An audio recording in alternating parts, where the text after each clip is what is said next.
going to make a broccoli and white cheddar soup with a kind of a breakfast sourdough. It has a bunch of nuts and seeds and fruit in it. And then we're going to make some energy bites and some kind of bagel sandwiches with some of our leftover bagels. So we're going to flip out our sourdough onto our parchment paper.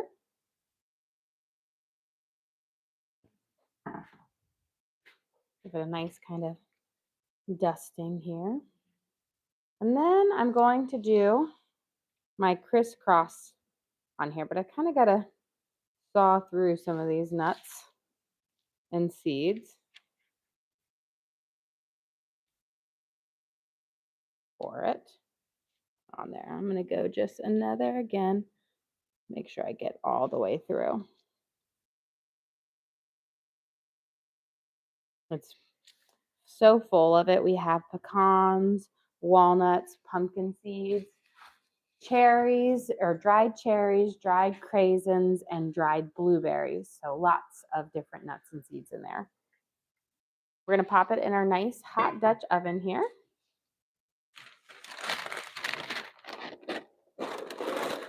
That we've preheated to 500 degrees.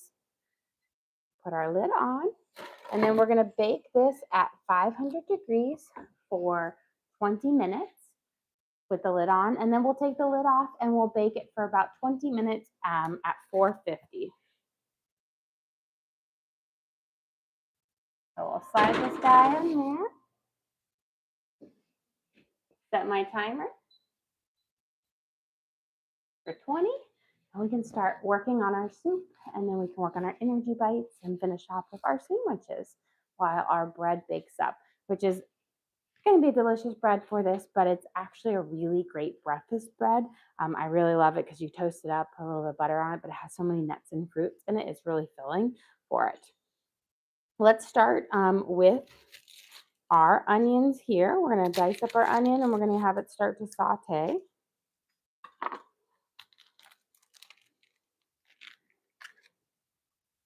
For our base of our soup. And we're gonna do, so in our thing, my soup, we're kind of playing on it a little bit different. And instead of using orange carrots, I have yellow carrots or white carrots. And we're gonna use white cheddar. And then I have celery and broccoli and green onions.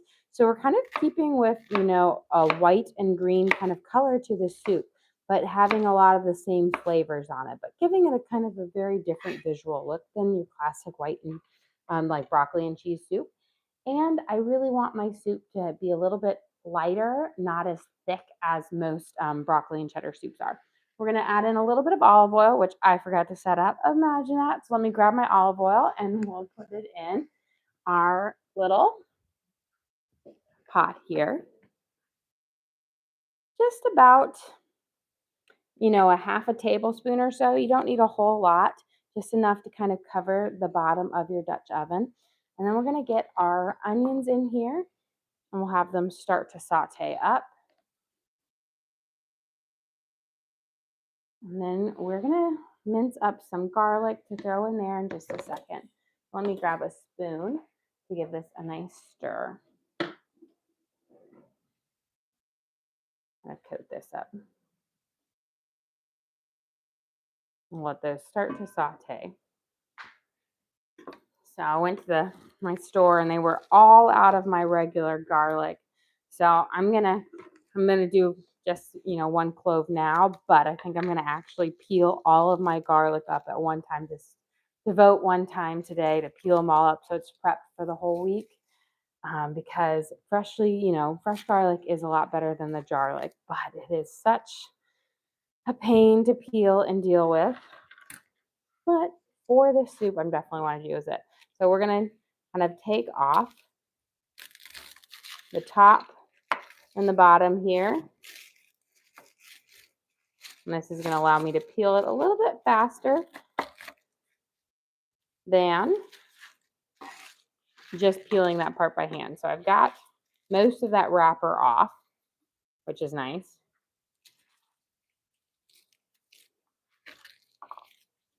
And then we can get this right in here. And then we'll mince these guys up and we'll have them ready to go with our onions. Now, the main, people always wonder, is there really a difference between, the garlic or fresh garlic? And the main difference is the acidity of it. So, garlic has a really pungent flavor to it. It's pretty acidic on there since it's kind of fermented almost in that kind of process of being stored, versus fresh garlic is much more mellow. So, it has a nicer flavor profile you know. But the problem is a lot of times, you don't have time to sit here and peel all the garlic because it does add a bit more. Now, most of the time I get pre-peeled garlic at the store, which gives you all the same, flavor. You just don't have to do the peeling yourself, except today. But I think I'll peel all of mine up at one time. That way I don't have to do it and have it ready. But not bad. Didn't take me too long to get these. These came out. Sometimes you get a head of like a clove of garlic where they're all like the itty bitty baby cloves, and you're just like, oh, so much work for such little reward. Okay. Now we've got our garlic here. I'm going to turn my Dutch oven down, give this again a quick stir. We'll let those caramelize up. They smell wonderful. We'll get our garlic minced up so we can add it in here. Now for our soup, I do not, some people when they make like a broccoli and cheddar soup, they might blend some of their soup. I don't blend any of it. I just am going to chop up my broccoli nice and small and all my vegetables. So you just have little bits of vegetables in it. And then we'll have a lovely kind of base that we'll use chicken broth and cream, a teeny bit of flour, but not much because I don't want my base of my chicken and broccoli, or not my broccoli and cheddar soup to be too thick. I like a slightly creamier, lighter soup. So, but you'll get a nice creamy flavor from using cream in it instead of just using like making a roux with flour and milk. So we got this nice and minced up. That way when we add it in, it'll add in a lot of great flavor when we're ready for it. And let's get our carrots peeled up. So I'm using some yellow carrots here. Actually, I have one white and two yellow, and you can kind of tell when we peel them, they'll be different colors on the inside. Which I was going in there because I had a bag of rainbow carrots, and we had just a lot of the plain colored ones. They taste pretty much the same as that, but I figured they would actually look really nice in the soup because they're not going to have too much competing color with it versus the carrots, typically blend well with the cheddar cheese when you use the orange cheese, but I'm going to use just a white cheddar. And then here's the white carrot. As you can see, it looks similar on the outside, but when you peel it, it's a lot lighter. Now, in terms of sweetness, the white carrots are the least sweet of the carrots on there, but still, they all taste about the same.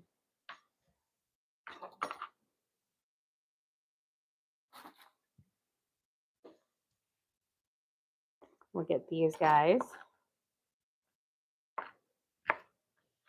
tops off, and then we're going to just dice these up nice smaller pieces so we don't have any big huge chunks of carrots in there, the little bits all the way throughout.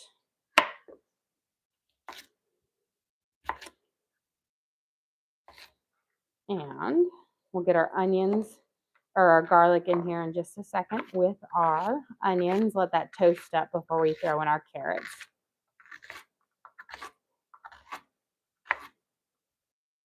So nice smaller pieces.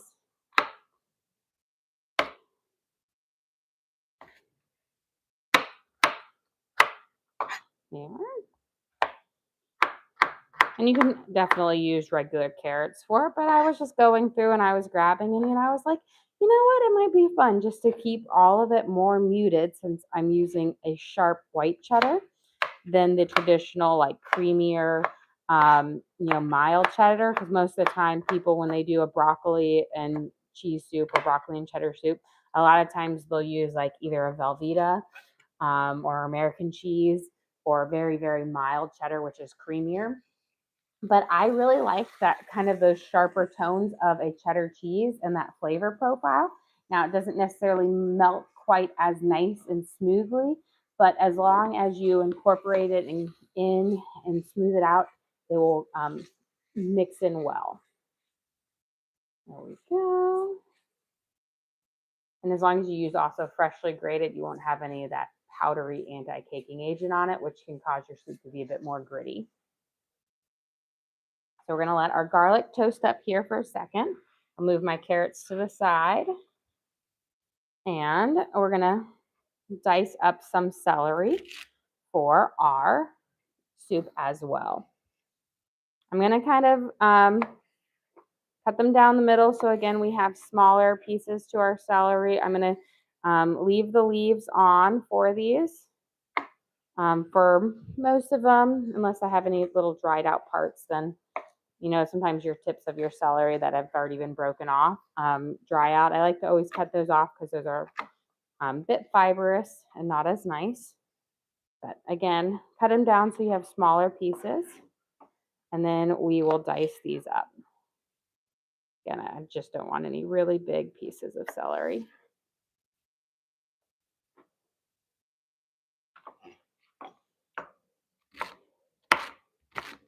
And keep the leaves. The leaves will add in, again, a lovely celery flavor.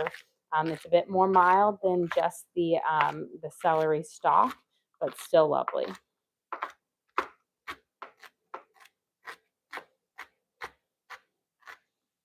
Okay.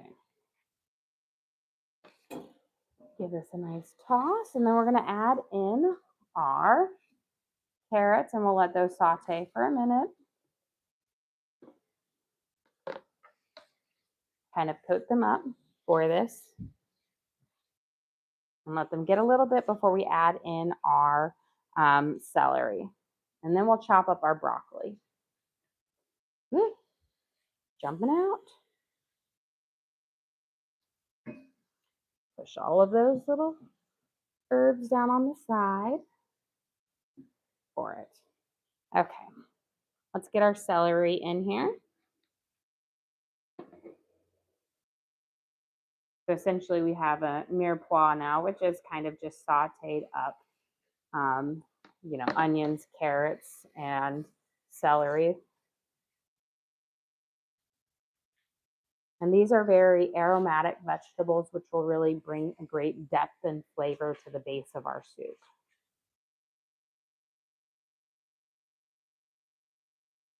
I'll turn up my pan just a little bit. And we'll let those kind of saute and toast up while we chop up our broccoli. So when you're doing your soup, you don't want to use keep them this big, because when you're spooning it up, this is going to be impossible to eat. So I just like to really chop up pretty much. I'm just going to put it out here and do a really loose chop over all of it for it on there. I personally like to use fresh broccoli, but you can use frozen as well for it. I just find that frozen is really waterlogged on there, and fresh typically just gives you a stronger flavor in it. But we're just going to chop it up nice pieces. If you have, if you're using a whole crown, keep the stalk and dice up the stalk as well, because those have great flavor and they're more meaty pieces of broccoli on there. So it's just not, the florets, but definitely keep it and add it in there.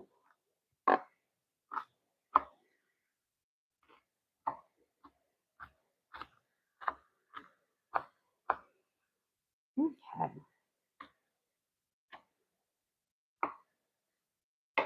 Should be pretty good.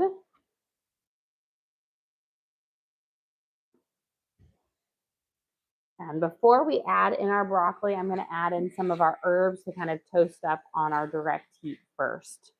We're going to add in a little bit of oregano, about a teaspoon or so. A couple good shakes around. 2 bay leaves.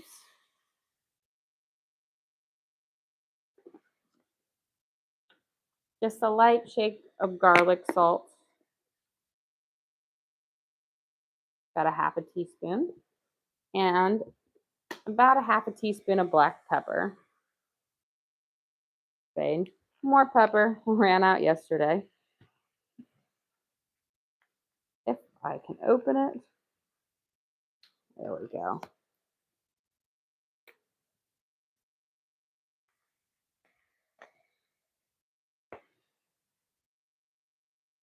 And good shake around. We're gonna let this kind of toast up first and get a little heat on our spices. That way they'll bring out their flavor a little bit more.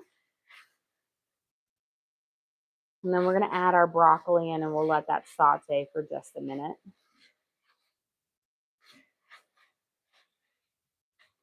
Okay.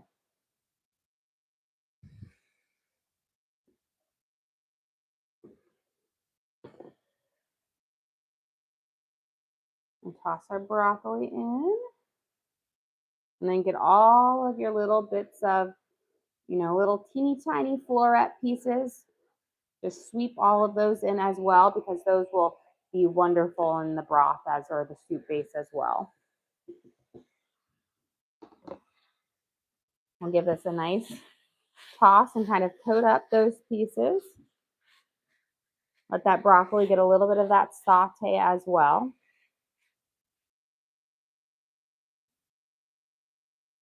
And then before we add in our broth, we're just going to sprinkle a little bit of flour over this.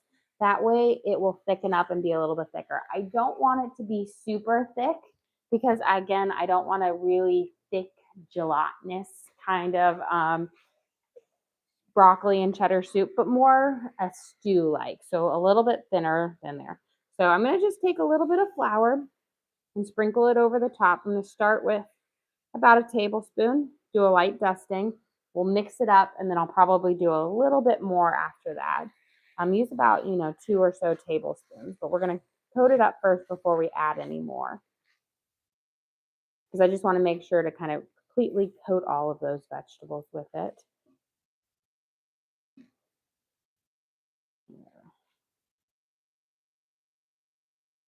And then we'll add some more. Sprinkle it around.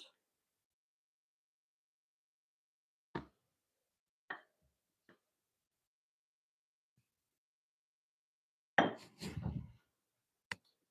then we'll give this a good mix. And then what we'll do is we'll add in our broth and we'll let this base kind of simmer for a little while. And then we'll add, we'll put our chicken bouillon in, and then we'll add in towards the end our cheese and some cream, and then finish it off with some green onions. So it's a pretty simple soup to make, not difficult at all on there. Okay. We're going to start. I've got about 4 cups here. You're going to start with adding in 1 cup. And then you're going to go around and you're just going to scrape the bottom and all the way around and kind of thicken up. This is going to cause it to kind of turn into a thick paste. It's mixing with that flour, just kind of like when you're making a soup or a gravy and you add, water into your roux base. Think the same process. You don't want to just flood it all in or it won't absorb the right way. We'll mix in a little bit more. And I'm just going to do essentially cup by cup.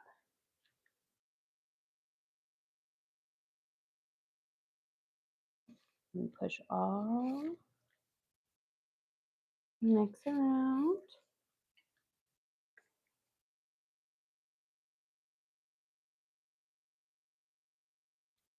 You have a question? What's in the soup so far? So far, we have diced up onions, fresh garlic, white and yellow carrots, broccoli, bay leaves, oregano, and pepper, and a little bit of flour and some olive oil. We're going to add in a nice scoop of chicken bouillon here, and we'll let that simmer for a little bit. Oh, and celery. Got celery. For our base of it. And then after it's kind of simmering for a while, then we'll add in some our cream and a little bit of our cheese. We'll add in cheese to make our broccoli and cheddar base for it. But here, I'm going to add in a nice big scoop of our chicken bouillon. I get a spoon and I've got a, and that's going to simmer and it's going to soften up all of our vegetables. And then we'll add in our cheese. There we go. So a nice big, we added 4 cups of water. So essentially you want 1 heaping spoonful of tablespoon full of chicken bouillon because it's about a teaspoon per cup of water. And we're gonna season this up. And this should kind of cover the saltiness for our soup. Remember, you don't want it too salty, so keep it a little bit mild. We'll add the cream, that will dull it out some, but then we're adding in the cheese, which will add another level of saltiness. So don't want to go overboard on the saltiness now. Want it to be a little bit more mild than your finished product. Okay, get a nice taste. Stir it real quick and then see if I have it at the right spot.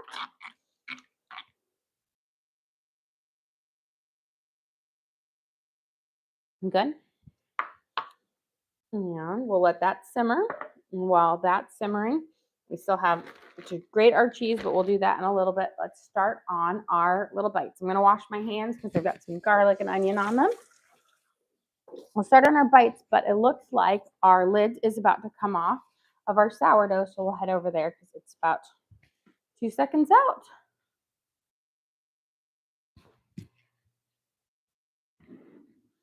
I'll put my cutting board down.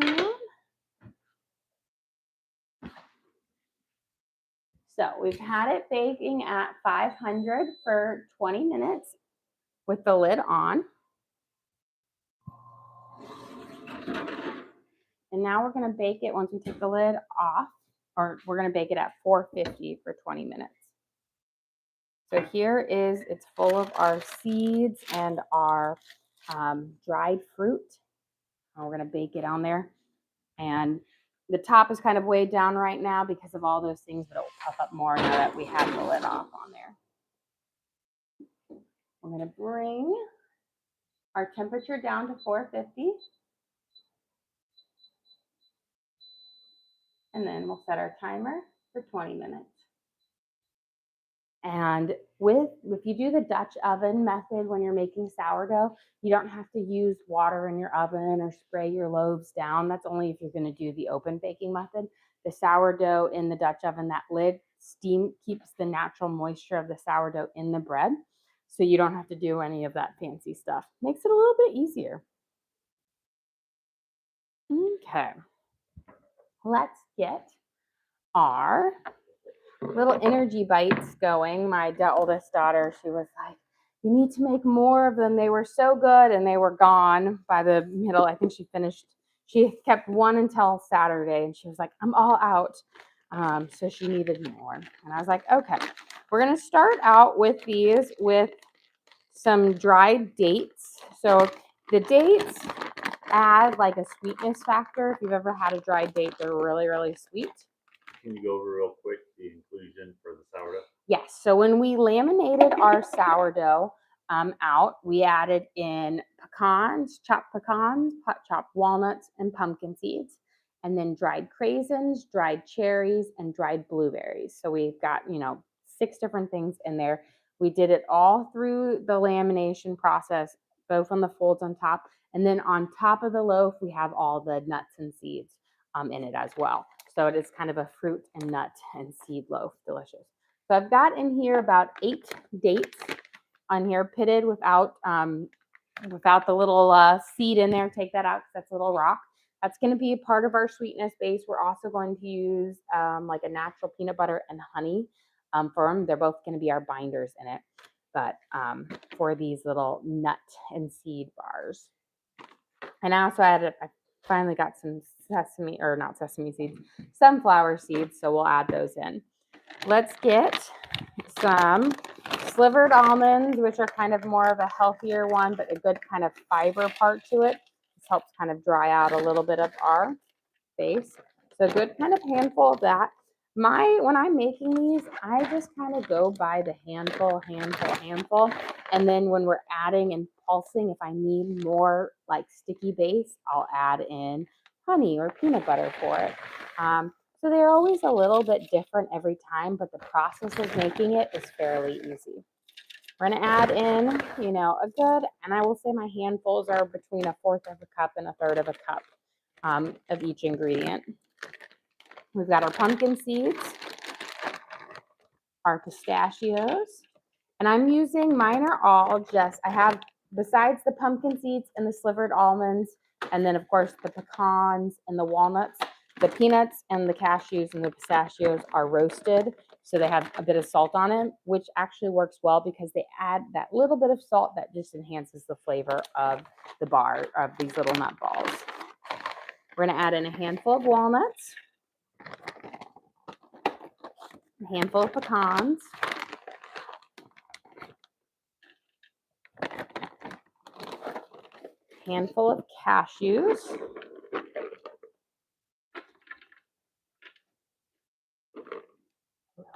because everybody loves cashews. And then a bulk cheat nut that you can actually use a bit more of as a filler nut, which is cheaper, is peanuts. So I always typically do about 2 handfuls of peanut. A little bit more gives you a bit more of a bulk to it, and it also has a nice nutty flavor to it. So we've got those. Oh, and let me grab my sunflower seeds. We're going to pop in some sunflower seeds. I'm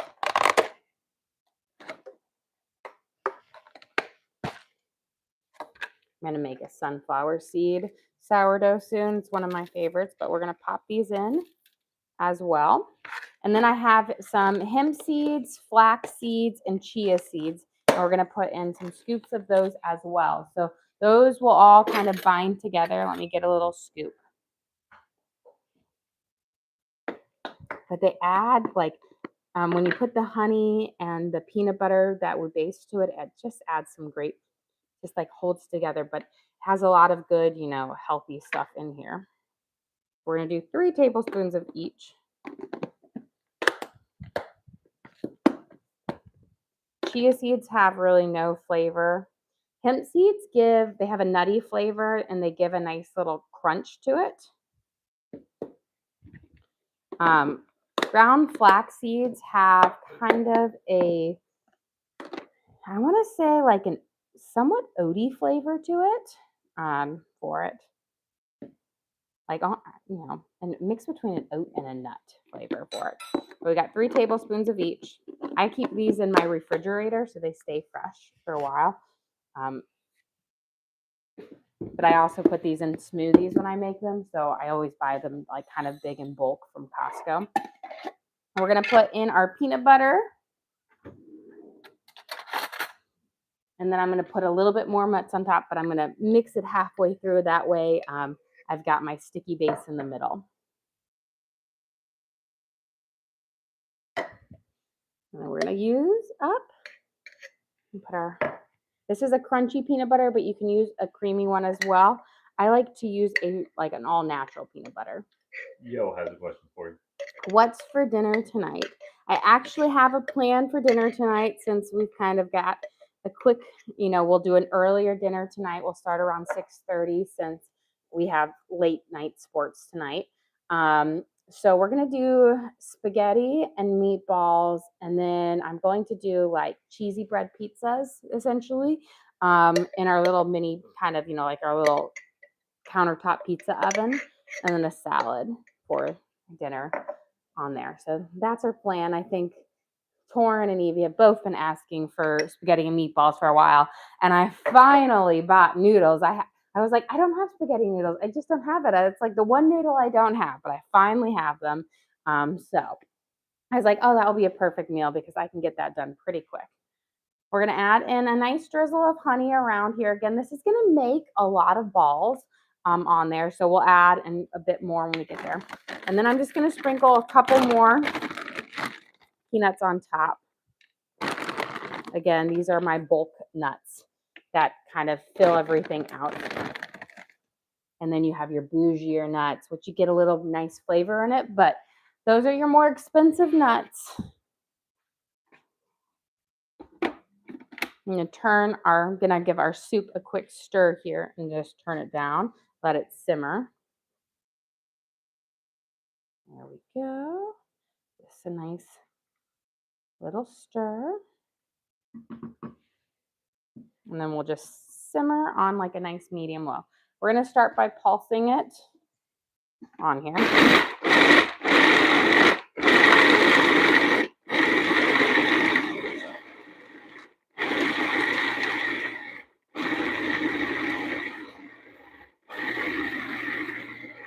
And as you mix it through, we'll go through and we'll add a little bit more, but you're going to have to take your lid off your food processor and give it a little help by pushing it down because it is a very like thick base at first. And it's going to end up looking crumbly, but it will mold together and hold well. But you have to give it a little help to flex it together. But I will say, my girls, especially my girls, they absolutely love these. My boys, they're not as big of a fan of them. They'll eat them, but my girls, they like fight over them. I told you when I made these last time, my oldest daughter was like, I want to keep them in my room. And I was like, well, you can't really keep them in your room. You have to share for them. She's like, oh, do I have to? And I was like, you have to share them. But they're like really healthy, but they're delicious. Let's get these pulsing through. There we go.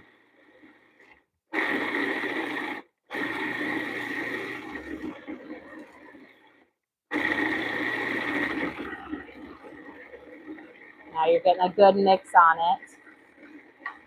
Now you don't want to mix it until it's like turned into a nut butter or a paste. You still want to have that chunky base to it, but you want to have it to where you've got almost all of those dates and everything chopped up, which is why I always put the dates on the bottom because those are the things that I want to get, mixed up the most. And it takes a couple of like processes through. And then I'll always taste a little bit, see if I need to add a bit more sweetness. But between that like little drizzle of honey and those dates, they add, a good amount of sweetness. And then you can always add in some mini chocolate chips after you've, pulsed it through for it. Big chocolate chips don't work as well because I like to keep these in the fridge and they just keep them too firm. But my kids also say they taste just fine without the chocolate chips, that you don't need them in them. Like you don't need that little extra sweetness or not. Okay, I've got one. Let me tuck this date right down there so it gets mashed up.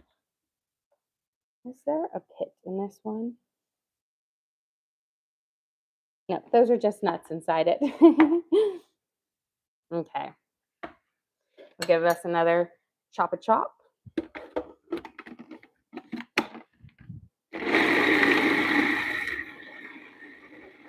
We got good movement. There we go. And then mix it through.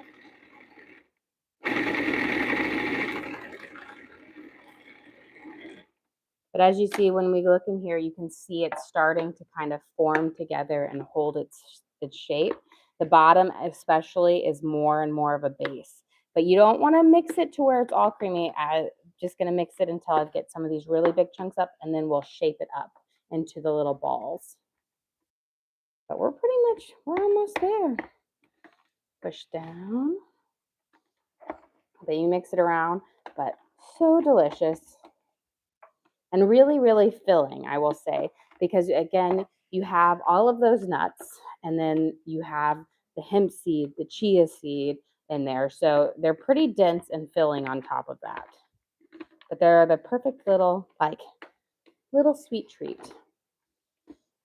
My mom was like talking to me about like, oh, she likes to have this little dessert after her, she's, thing. And she was telling me that her dessert after dinner was yogurt with a little bit of wheat germ and a drizzle of honey. And I'm like, what kind of dessert is that? And not even like vanilla yogurt, like plain non-fat yogurt. And I'm like, that is not a dessert. I told her, I'm like, I've got some more nut and seed balls coming your way. That can be your little sweet treat.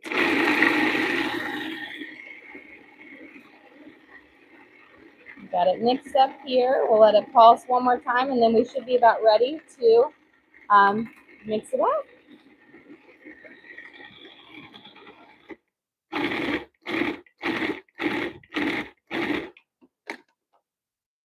Perfect. This looks good. So you can see how it's all kind of, now it's sticky and wet and kind of perfect form together. So we've got our nut and seed base for this. And then let me just grab out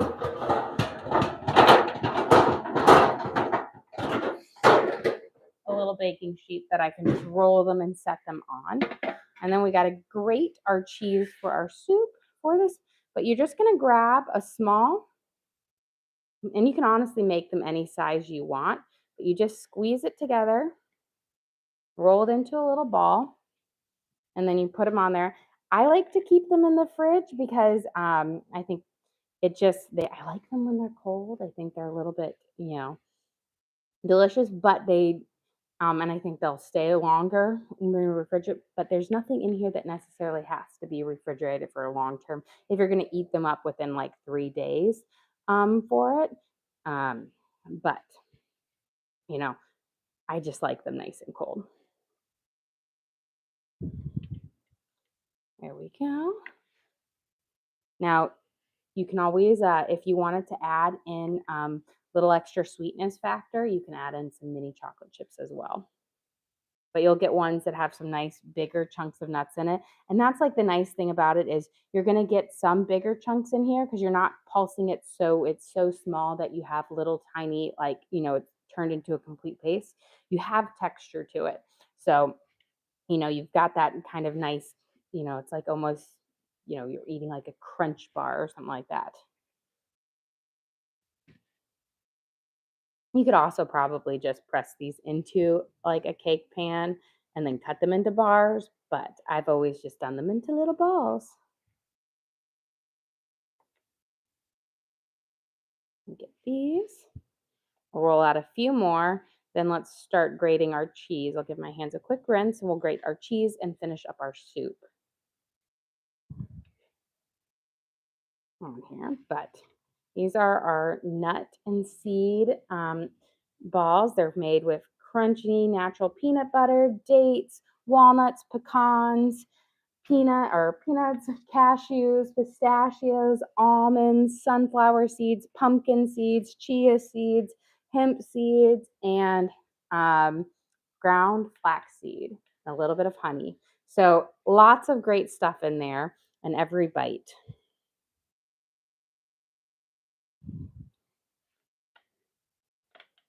Okay, last one, and then I'm gonna finish up our soup here because our bread should be done here in just a second. We'll finish rolling these out in a little minute.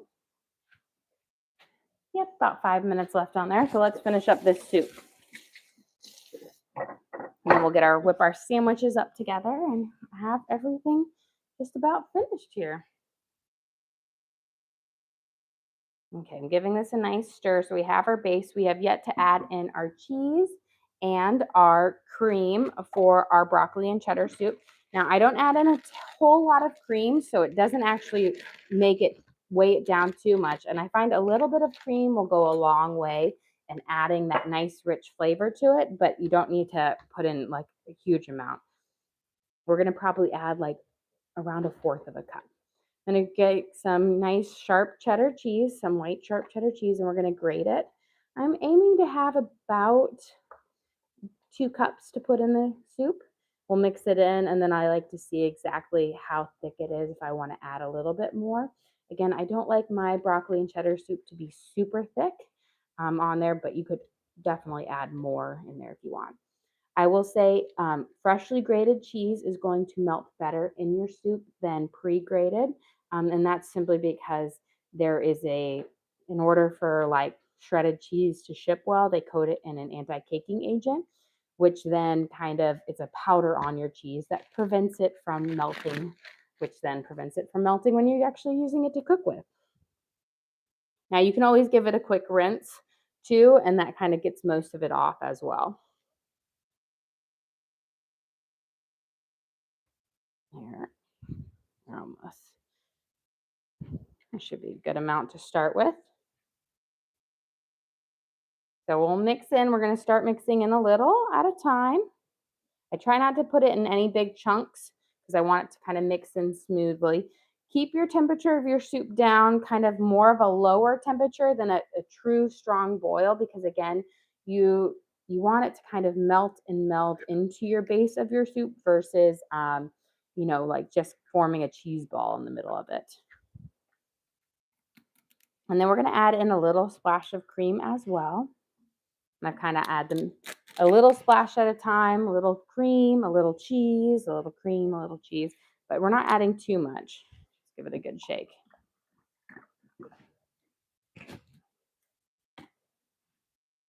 So just about, a little splash right now. And you can see a little splash is going to start to turn it a nice creamier color almost instantly. And that was just about a tablespoon.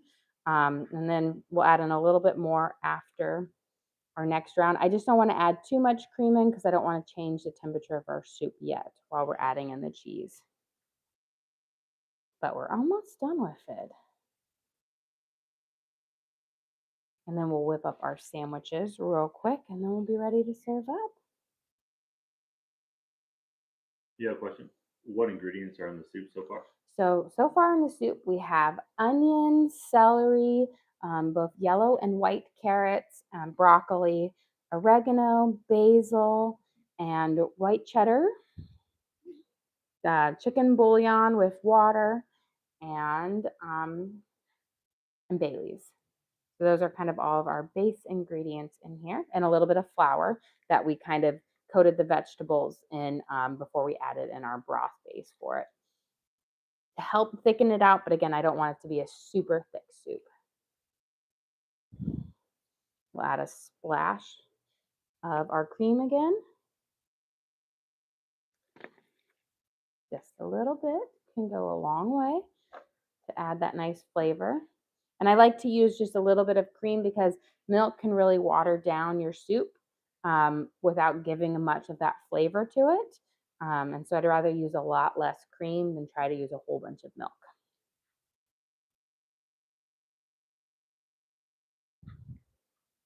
Okay. We'll add this last little bit in. We can go grab our sourdough out. We'll let that sit, and then we'll make up our sandwiches on there, our little bagel sandwiches, and we'll be ready to serve up. Okay. So we had this last one baking at 450 with the lid on, or the lid off. Beautiful. You can see our kind of nuts and seed popping out. There we go. I'm going to put it on my thing right here, and then we'll take it out of our Dutch oven. I always like to remove my sourdough out of the Dutch ovens fairly quickly because the Dutch ovens will stay hot for a long time, and you don't want them to get too toasty on the bottom.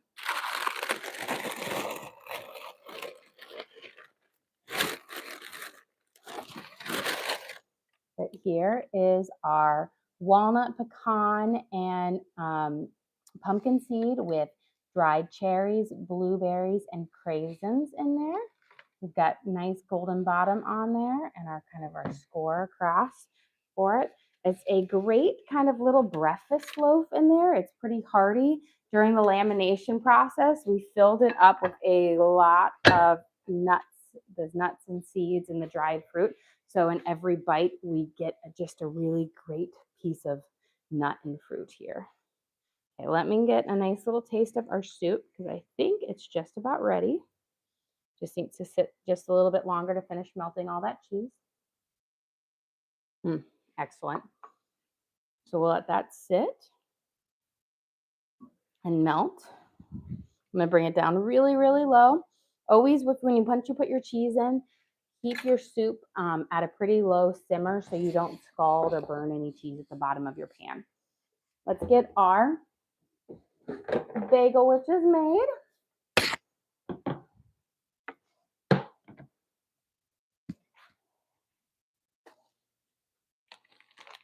For here. I'll slide our little nut and seed right over here. So yesterday for breakfast, we made up our bagels on here. And my oldest daughter, she had the Italian herbs, but she was like, when I come home from school today, make me a bagel sandwich with this. And I was like, okay.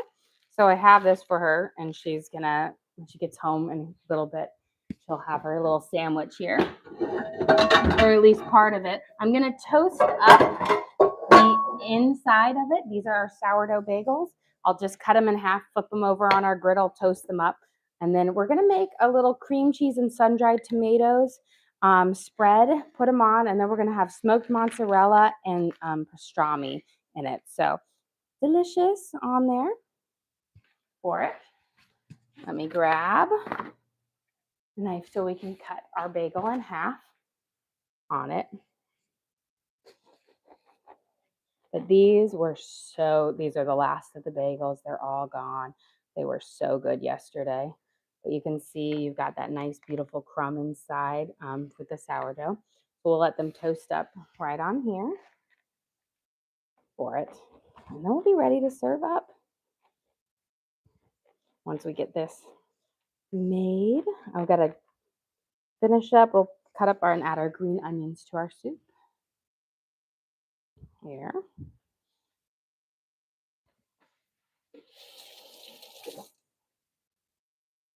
Okay.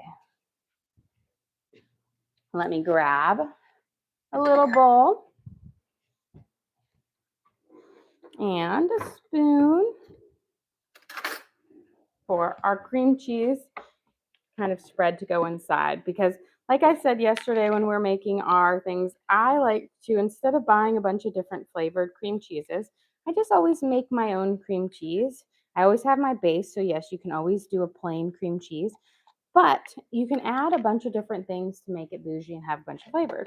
So we're going to do some sun-dried tomatoes and with it, which will give just a nice flavor. It will go really well with the smoked mozzarella and the pastrami. So I'm going to take out 2 sun-dried tomatoes here. We'll do 3. I'm going to mince these up and we'll add them in, and then we'll spread it on our toasted bagels here, and then we can add our meat and cheese and our sandwiches here. Now you could always do sun-dried tomato pesto as well and mix it in, but it's just a great way, instead of committing to a whole 8-ounce tub of cream cheese, just get a regular one and you can mix in whatever you want. Like yesterday we made, a cinnamon honey pecan spread and a pesto, prosciutto, and parmesan spread.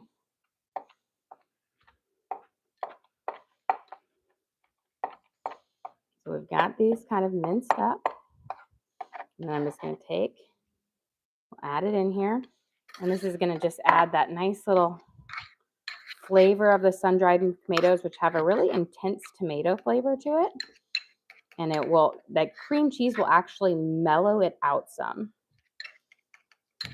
I'm just going to use the back of my spoon to kind of mash them together. There we go.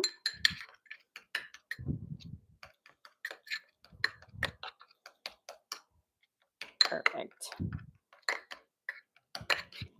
So we've got that. I'll wash my hands now that I sun-dried tomatofied. See how these are toasting up. Pretty. They're almost done. Excellent. So let me get my cheese out. I've got my meat ready, and we can get that all sliced up. Now with a pastrami, you always want to use more smoked mozzarella, which will have a smoky flavor, which will actually pair well with the sun-dried tomatoes. But like I find with pastrami, you don't want to have any cheeses that compete with it, like a cheddar that has a strong flavor on its own, because they don't meld well. You need more of a mild one. Okay. Get this off. We can leave our tops on there. Start with our base of our spread. I'm going to mix it around. Again, a little on each one.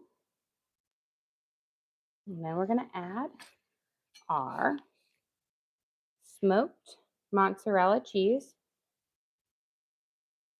Just a thin slice because, again, you have that cream cheese, so you don't need to do a whole lot of cheese like you would a regular, but it adds a nice little base. And then we have our pastrami that we're going to place on the sandwich. So we'll add a couple slices to each one.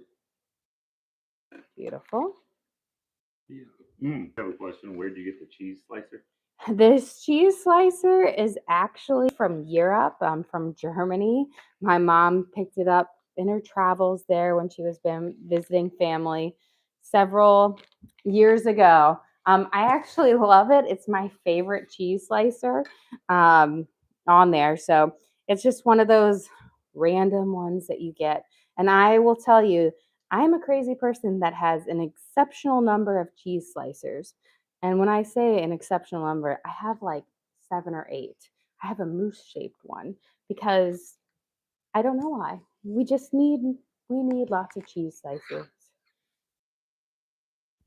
We'll add our delicious cream cheese on the top.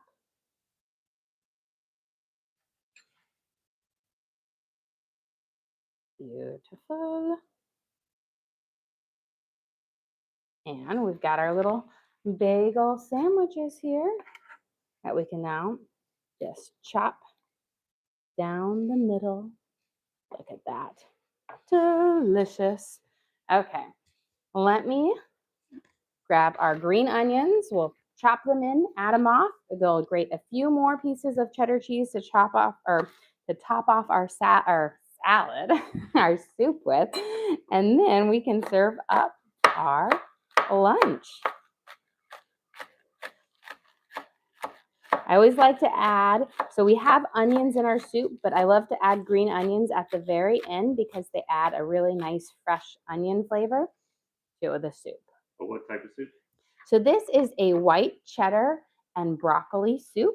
In there, we also used white and yellow carrots in it. So it's a broccoli and cheddar soup, but we kind of did a slightly different version of it in there, but lovely, a little bit more bougie for it.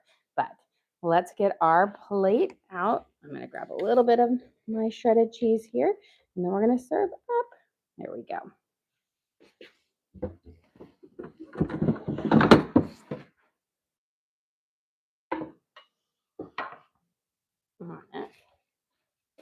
And plate my little cauldron. Let me grab a ladle.